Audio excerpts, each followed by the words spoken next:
If you say his name, or even think it, he'll come for you. He makes us see things. Don't say it, don't think it. He makes us do things. Don't say it, don't think it.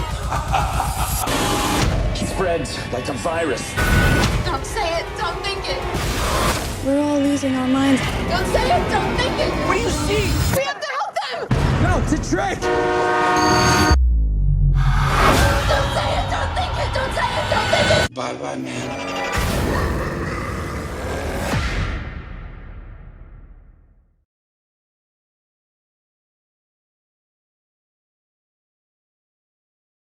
Sort of creepy, like skinny, tall, like image that has sort of popped up in social media, and he kind of is like a Slender Man, which is a creepy sort of 21st century boogeyman, right. You know, and yeah, I don't think we're creating it. I think Stacy and Jonathan, the writer and the director, created it. We're just living it, you know, and freaking out, you know, on camera. Right. Yeah.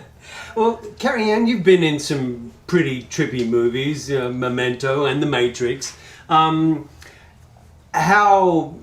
psychological and intense was this experience? Well, for me, probably the most challenging part of the whole process was actually reading the script, because it's pretty scary.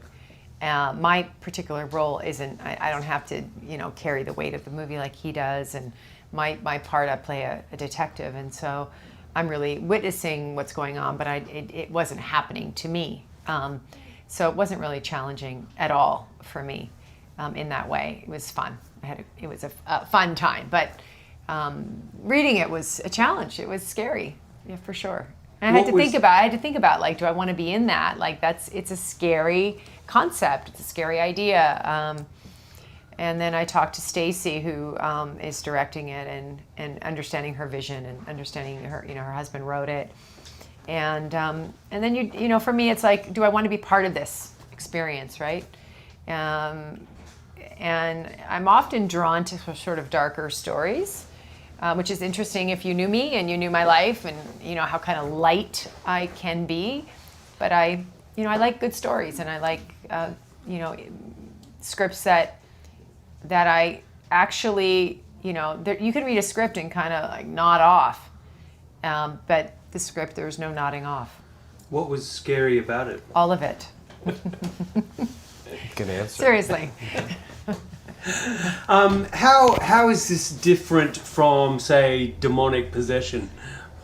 Oh, well, it's more subtle, which I think is the creepier aspect than a straight like Drag Me to Hell or like a, you know, exorcism or something like that, because it really, they try for so long to just not freak out and not like acknowledge what is happening, because it's really subtle. It's, you know, he gets inside your head and makes you, it's not really possession, because you're sort of hallucinating things. You're seeing your girlfriend and your friend in a different way, and maybe you walk in and you see them like making you paranoid. It's then like, making you paranoid, yeah. and then like it really sort of plays on your own fears, you know. So it's not really a possession. It's more of a, you know, feeling what your fear is and then projecting it onto the world until you really start to, you know, spiral, and so it's really. Yeah, I kept thinking in the script, like when I was reading it, like, can he be stronger? Can his mind? Because we, you know, in real life, this happens to all of us, right? Where jealousy can happen, you know, and then it can fester. You start to see things in a skewed by how a thought you have. Yeah. And so this takes that idea that we all live with every day and takes it to this extreme place.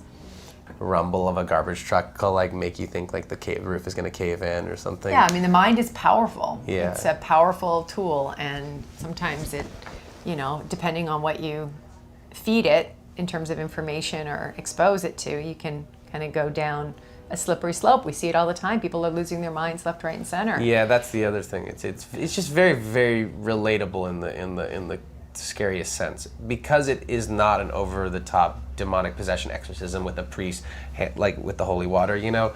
Exorcism is a great film. I mean, it's a classic, obviously, but it's a little bit more subtle, which is, I think, it's sort of unique angle. Right. Is this film about superstition, or is it about something else? Well, superstition, I guess I don't have a real clear idea of superstition. I'm not a very superstitious person, so like Friday the 13th, we were talking about it, opens on Friday the 13th, which some people have a superstition with, like you were saying, you don't like to, fly on Friday the 13th if you can't help it. Some buildings take away the 13th floor when you're in them, it goes from like 12 to 14. I guess it does have a little bit of superstition in it. For me, the aspect that is way more powerful is the power of the mind, and he's sort of a physical manifestation of. Don't you sometimes feel like there is like a creepy entity in your head, bolstering up something that's just in your head that's really not productive? Don't you say cancel 3 times if you have a thought that you really don't want to have? I mean, I went to therapy Right? to board the different train, Douglas. Don't go in there Yeah, I think we really do. We all every day have something. I'll go onto a news feed and Oy. it's like I go, oh, that story, I want to read that story, and then I got the darn story in my mind, and I have to actually be disciplined not to read those stories because they ruin my day. Yeah, and this it's like that, but they ruin their existence. Yeah. Have you resolved those voices in your head yet? I have really good medical insurance. He's so pretty healthy. Yeah, He's a yeah, healthy yeah, person. Yeah. He's doing pretty good. Fantastic. Thank Yeah. you both so Thank much. you. Cheers. Thanks. Thank you.